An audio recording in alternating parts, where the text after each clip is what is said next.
know what? The ABCs of this product is you always keep it away from open flame. You never broil on it.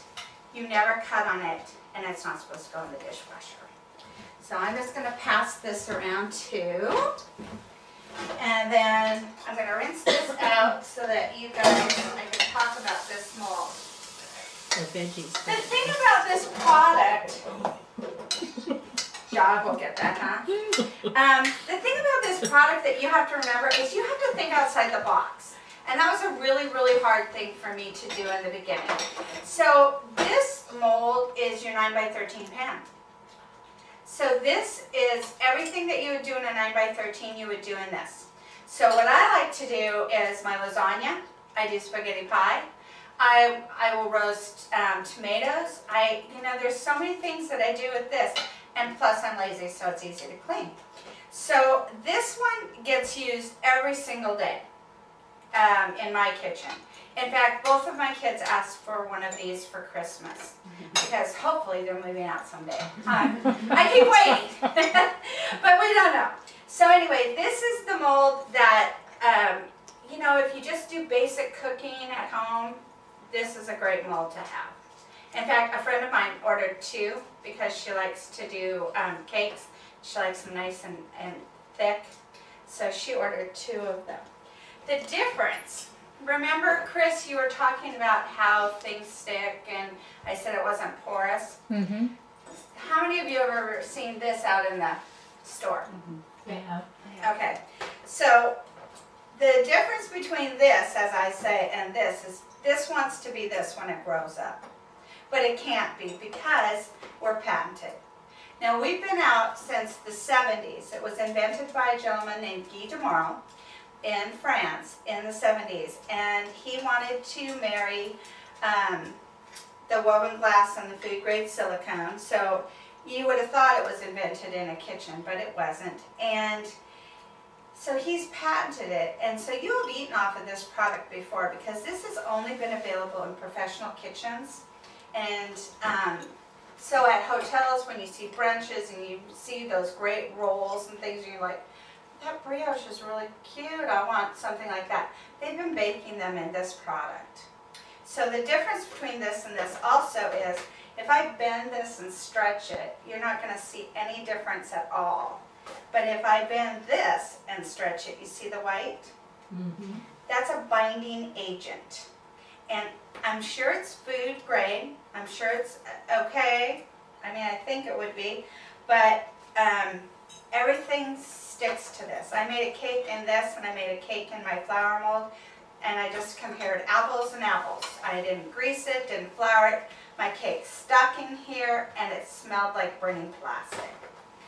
Well, hello, Miss Bright. How are you? You know what? We can take a second so that you can get all settled in. Do you want to, shall we just? Okay. Okay. I'm just going to show you a couple of my favorite molds, and then we'll talk about them later. One of my molds that I like is, this is the little sunshine mold. And I'm showing you this side because this is the side that you're going to see when it comes out. Okay. And this is great for like key lime cake, or if you were going to do a, Mexican, like I would like to do like enchiladas in here. I think that would be really fun. And then I know some of you just can't get out of the square thing, okay? So we have a square. This is the largest square we have. It's called a fluted square. And so you can still do lasagna in it. You can still do enchiladas in it, or brownies, or whatever you like. But everyone always wants to know, why don't you have a 9x13 pan? And the reason being is because it's a stability factor. Okay, you have to have a frame around it. Where the round molds are just like the swimming pools. When you fill them up, they kind of give support to each other. So that's why you're going to find everything that we have round, pretty much. Except for right now, we have the Christmas tree mold. And this is on special. It's our customer special right now. It's $24.95. And I really like to do peanut brittle in this.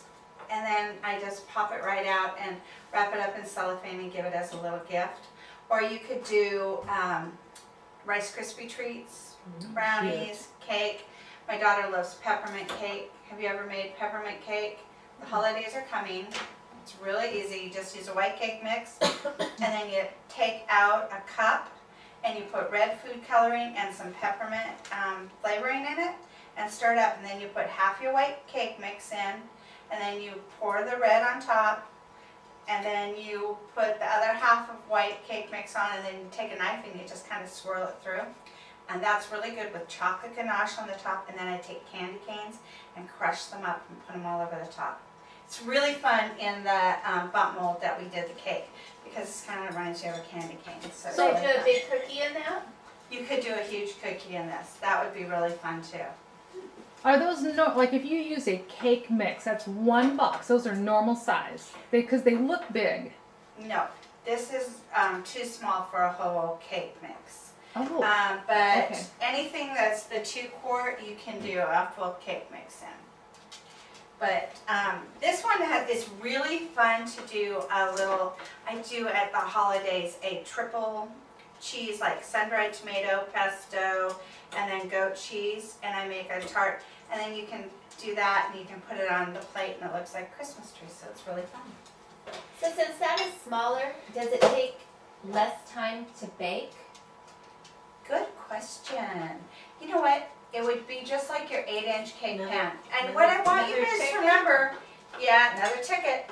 What I want you to remember is that this is, I mean, anything that you bake at home, you bake in this. It's a new way to cook. It's a new type of cookware. This is like the Tupperware of the 50s. So what's going to happen is if you put a full cake mix in this mold, you're going to bake it like you do a bunch mold. So 40 to 45 minutes. If you do it in an 8-inch pan, like this, it's probably going to be about 25 to 30. So you're going to check. I always check 5 minutes on both sides. Okay. And my default temperature is always 350. And I'm going to turn this off. You know, we're coming into the fall season and you guys almost got pumpkin cake, which is another really easy recipe. It's a yellow or white cake mix, a can of pumpkin, a couple of eggs, 2 tablespoons of pumpkin pie spice, whip it all together and bake it. It's so good. And I love to put it in this little mold. It's called the Charlotte mold. And what I do, Little pumpkin. I like to take my apple core and I hollow out a spot and then I fill it. You know, remember Twinkies? I fill it with cream cheese frosting. And so it's really, really good. So this is a really fun mold, and you probably have seen this like at the Key or someplace where you've had a fancy brunch. You could put the tea houses green cream cheese frosting. Yes, you could make the stem. This is a really fun mold to have. Betty, So that you deserve a ticket for that. I think so. This is our mini square, and I just am showing all the minis right now because it's the holiday season, and this one would be great with caramels. And you know how sticky caramels are and what a pain they are to get out? I'm not kidding. You can just pop them right out of these. It's so phenomenal. So it's a really fun thing, and then you can put a little bit of chocolate or you can dip it. Okay, so I'm going to show some of my trays. Okay, how I kind of got into this is my husband told me I had to have a summer job. I teach school, as most of you know, and he told me I had to have a summer job, and I was like, but I teach school! I didn't want to have a summer job, but both the kids were in college, so after going to that show that Karen took me to, I came home and said, well, guess what? I got a job, and in 3 weeks, I'm going to Texas. And so I went to convention, and I went to Texas, and they always give you a goodie bag. You know, whenever you go to convention, they give you a goodie bag, and it's full of treats, so it kind of offsets the price. So I got this. Now, I don't know about you guys, but if you've ever been on Weight Watchers, this is like 18 points. This is my day. I thought I will never ever use this muffin because it's just too huge. What do you think the name of this is? The Texas muffin. Oh, you get 2 tickets! Yeah! I've been to one It is, before. because that's where I was. And you know what? I thought, no way am I going to use